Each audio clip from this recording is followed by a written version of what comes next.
మీరు సీరియల్ అన్నారు కాబట్టి ఉమ్, మీరు సీరియల్స్ లో కూడా ఉమ్, చేశారు. ఆ. ఇక్కడ ముంబైలో ఉన్నప్పుడు అవును సీరియల్స్ అవును లో ఫస్ట్ అవునండి. సినిమాలోకి రాకముందు అవును సీరియల్స్ లో ఆ, ఆ. చేశారు. తర్వాత కూడా సీరియల్సే నాకు ఒక లైఫ్ లైన్. మళ్ళీ ప్రాణం పోసాయి. రైటర్ గా ఉమ్. నా ఇంట్లో ఉన్న అన్ని సార్ నిజంగా సీరియల్స్ అంటే చిన్న చూపు ఉంటుందా సార్? ఫిలిం ఇండస్ట్రీలో ఉంటుందా?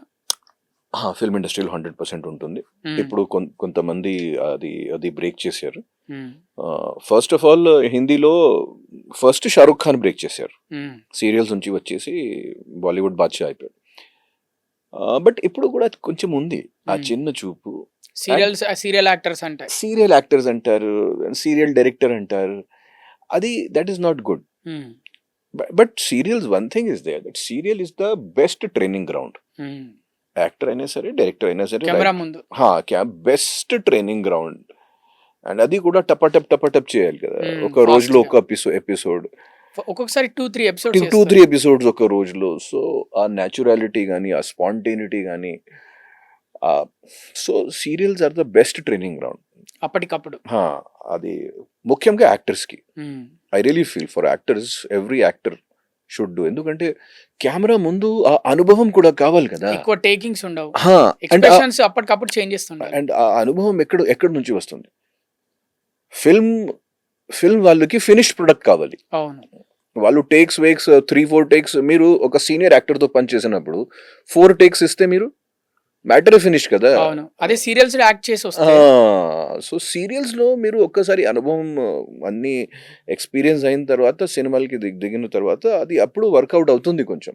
అదర్వైజ్ మీరు ఒక పెద్ద యాక్టర్తో, ఒక పెద్ద సీనియర్ యాక్టర్తో, సపోజ్ రజనీకాంత్ గారు లాంటి సీనియర్ యాక్టర్తో మీరు ప్రతిసారి ఫంబల్ అవుతున్నారు, ప్రతిసారి డైలాగ్స్ మర్చిపోతున్నారు. So it will be difficult అండి కదా. But serial are the best training ground for any actor, కాబోయే యాక్టర్స్ కి. మీకు కూడా అదే కాబోయే ఇట్ ఈస్ సూపర్ అండి. It is the best places to be. And తె- ఈ రోజు సీరియల్స్ మంచి పే కూడా చేస్తారు. అవునవును. సో ఆ ఫైనాన్షియల్ సైడ్ కూడా బాగానే ఉంటుంది వాళ్ళు. తెలుగులో సీరియల్స్ చూసారా ఏవైనా? క్షమించండి. అది అసలు నేను హిందీలో కూడా సీరియల్స్ చూడను, ఇంగ్లీష్ లో కూడా సీరియల్స్ చూడను. కొన్ని వెబ్ సిరీస్ చూస్తాను అప్పుడప్పుడు. నా వైఫ్ చెప్పినప్పుడు కొన్ని వెబ్ సిరీస్ చూస్తాను, కానీ సీరియల్స్ నేను సీరియల్స్ చేసినప్పుడు కూడా సీరియల్స్ చూడలేదు. ఎందుకంటే కొంచెం రైటింగ్ రకంగా కొంచెం రూటీన్. అండ్ ఇప్పటి వరకు ఎన్ని కథలు రాసుకున్నారు? అది కౌంటింగ్ లేదు. నేను ప్రతిరోజు, ఈ రోజు కూడా నేను ఒక రాసిస్తా ఈ దారిలో బెంగళూరు వెళ్ళిన వరకు నేను ఈ రోజు కూడా ఏదో రాసిస్తా డెఫినెట్లీ. బట్ కథ రాయడం ముఖ్యం కాదు. సినిమా రైటింగ్ కి కంప్లీట్ చేయాలి డైలాగ్స్, స్క్రీన్ ప్లేతో పాటు, అప్పుడు రైటింగ్ కంప్లీట్ అవుతుంది. ఓన్లీ మాత్రం సినాప్సిస్ రాసి 2 పేజెస్లో కానీ 3 పేజెస్లో అది సినిమాలకి వర్కౌట్ అవ్వదు. మనం ఏదో స్క్రిప్ట్ పిచ్ చేయాలంటే ప్రొడక్షన్ హౌసెస్కి కానీ స్టార్స్కి కంప్లీట్ స్క్రిప్ట్ ఉంటేనే మనం వెళ్ళాలి వాళ్ళ దగ్గరికి. సో ఇట్లాంటి నా దగ్గర ఒక 20-25 కంప్లీట్ స్క్రిప్ట్లు ఉన్నాయి. అంటే రిజిస్టర్ చేశారా? రిజిస్టర్ అన్ని ఆల్ రిజిస్టర్డ్. ఇప్పటి నుంచి కాదు. నేను screen writer association senior member. మీకు డైరెక్టర్ గా ఛాన్స్ రాలేదు, కానీ మీ స్టోరీ బాగా నచ్చి ఒక production house, senior production house తీసుకుంది, డబ్బులు బాగా ఇస్తాను. ఆల్రెడీ నేను ఇచ్చాను చాలా మందికి, ఇక్కడ ముంబైలో కూడా ఇచ్చాను. ఇట్లాంటి పెద్ద పెద్ద ప్రొడక్షన్ హౌసెస్ కి ఇచ్చాను. మీ స్క్రిప్ట్స్ ఇచ్చారు? నాకు అట్లాంటి ఏమీ ప్రాబ్లం లేదు. ఒక రైటర్ అంటే రైటర్, మీరు actor, director, lyricist, what not, మీరు పేపర్ మీద పెన్ను పెట్టినప్పుడు ఒకటి రాస్తున్నాను అంటే ఒక సబ్జెక్ట్ మీద రాస్తున్నాను అన్నప్పుడు ఎవరినైనా ఇమాజిన్ చేసుకుంటారా, లేకపోతే ఆ వ్యక్తిని, ఒకరు అనుకున్న వారిని ఇమాజిన్ చేసుకుని అది రాస్తారా, లేకపోతే ఫస్ట్ ఎవరిని అనుకోకుండా ఒక తను అని జస్ట్ నార్మల్ గా రాసుకుంటూ వెళ్ళిపోతారా? మీకు ఒక నిజం చెప్తున్నాను, చెప్పండి సార్. క్రియేటివిటీ, సృజనాత్మక శక్తి అంటారు కదా. అవును సార్. ఇది ఎక్కడి నుంచి వస్తుంది, ఎందుకు వస్తుంది, ఎప్పుడు వస్తుంది, ఎవరికి తెలియదండి. అనుకోకుండా వస్తుంది, అనుకోకుండా వస్తుంది. నేను చాలా సార్లు లైఫ్లో అంటే టేబుల్ మీద కూర్చుని గంట ఆలోచించాను, ఒక వర్డ్ కూడా రాయలేదు. అదే ఒక్కొక్కసారి అనుకోకుండా ఒక ఐడియా, ఒక థాట్, మనం దారిలో ఉన్నప్పుడు, మనం టాయిలెట్ లో ఉన్నప్పుడు, మనం రెస్టారెంట్ లో తిన్నప్పుడు, ఫ్రెండ్స్ తో పార్టీ చేసినప్పుడు, అనుకోకుండా థాట్స్ వస్తుంది. కానీ main thing writing requires discipline. హ్మ్. కొత్త రైటర్స్కి కూడా నేను చెప్తున్నాను, ప్రతిరోజు what ever the situation 4, 5, 6 lines ప్రతిరోజు రాయాలి మినిమం. హ్మ్. కొత్తగా వచ్చేవాళ్ళు.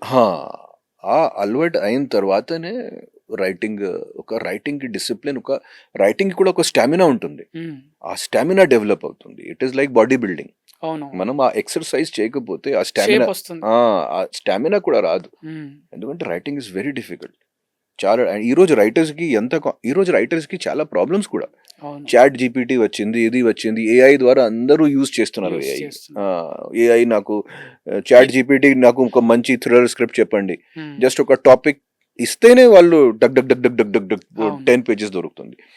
సో కొత్త థాట్కి, కొత్త దానికి ఇన్స్పిరేషన్ ఎక్కడి నుంచి వస్తుంది మాకు తెలియదు, but at least we can be disciplined. ఇప్పటికీ కూడా అలాంటి మనుషులు ఉన్నారా సార్? అలాంటి రైటర్స్ ఉన్నారా?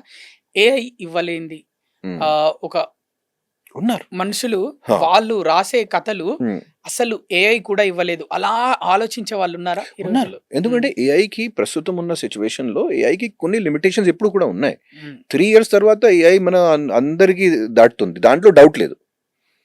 మనం మ్యాచ్ చేయలేను ఆ క్రియేటివిటీకి. బట్ ఒక 3 years రైటర్స్కి టైం ఉంది. హ్మ్. సో ఉన్నారు అట్లాంటి మనుషులు, అట్లాంటి ఆలోచన, అట్లాంటి క్రియేటివ్ పర్సన్స్ ఉన్నారు, దాంట్లో డౌట్ లేదు. They are there. Okay sir. అలాగే కొత్తగా డైరెక్టర్ అవ్వాలనుకున్న వాళ్ళకి, కొత్తగా ఇండస్ట్రీకి రావాలనుకున్న వాళ్ళకి, a film industry either it could be Bollywood, it could be Tollywood, it could be Sandalwood, Mollywood, Kollywood. కొత్తగా వచ్చే వాళ్ళు ఎలా ప్రిపేర్ అయ్యి రావాలి? మీరేం చెప్పాలనుకుంటున్నారు? ఇప్పుడు ఫస్ట్ దాదాపు ఆఫ్ మీరు ఆల్, ఇప్పుడు ప్రస్తుతం ఉన్న సిచ్యువేషన్ లో ప్రాబ్లం హ్మ్. ఏంటంటే, నా టైంలో మాకు కాంపిటీషన్ మనిషిలో ఆ, వేరే మనుషులతో కానీ వేరే దాంట్లో ఉంటుంది. నా టైంలో today they are competing with machines, hmm. కొత్తగా వచ్చిన వాళ్ళకి. సో వాళ్ళకి 100% అప్డేట్ టెక్నికల్గా. ఫస్ట్ ఆఫ్ ఆల్ సినిమా గురించి, కెమెరాస్ గురించి, రైటింగ్ గురించి, డైరెక్షన్ ఫీల్డ్కి వచ్చిన వాళ్ళకి they have to be updated in all departments అండి. వరల్డ్ సినిమా గురించి కూడా మీరు ఎక్కడైనా ఒక పెద్ద ప్రొడ్యూసర్ దగ్గర వెళ్తే ఆయన మీతో వరల్డ్ సినిమా గురించి మాట్లాడితే మీకు రావాలి కదా, అవును. మీ దగ్గర నాలెడ్జ్ ఉండాలి కదా. అదర్వైజ్ సో బాగా హోంవర్క్ చేయాలి, హ్మ్. బాగా హోంవర్క్ చేయాలి. అండ్ ఈరోజు కొంచెం కష్టం కూడా, but it is easy also. ఎందుకంటే ప్రతి పర్సన్ దగ్గర ఒక కెమెరా ఉంటుంది. అవునవును. సో వాళ్ళకి తెలుసు ఈ కెమెరా లాంగ్వేజ్ ఏంటి, అది ఏంటి, ఎలా చేయాలి. రీల్స్ అందరూ చేస్తున్నారు, షార్ట్ ఫిల్మ్స్ అందరూ చేస్తున్నారు. So at advantage is there. But సినిమా నాలెడ్జ్, క్రియేటివిటీ, చాలా హార్డ్ వర్క్ చేయాలి ఫస్ట్ ఆఫ్ ఆల్. అండ్ మెంటల్గా ప్రిపరేషన్తో రావాలి. మెంటల్ ప్రిపరేషన్ ఏంటి, మీకు 2 years తర్వాత బ్రేక్ వస్తుంది, మీకు 3 years తర్వాత బ్రేక్ దొరుకుతుంది, తెలియదు. ఈ 2 years 3 years ఎలా బ్రతకాలి, యూనో మోటివేటెడ్గా ఉండాలి, డిప్రెషన్‌లోకి వెళ్ళొద్దు. డిప్రెషన్లో వెళ్ళకూడదు. సో ఈ అన్ని ఫ్యాక్టర్లు ఉన్నాయి. ఇవన్నీ మీరు ఫేస్ చేసారా? అయ్యో, ప్రతిరోజు ఫేస్ చేస్తాను, ఈ రోజు కూడా ఫేస్ చేస్తాను. ఎందుకంటే లైఫ్లో అప్స్ అండ్ డౌన్స్ ఉంటాయి. హ్మ్.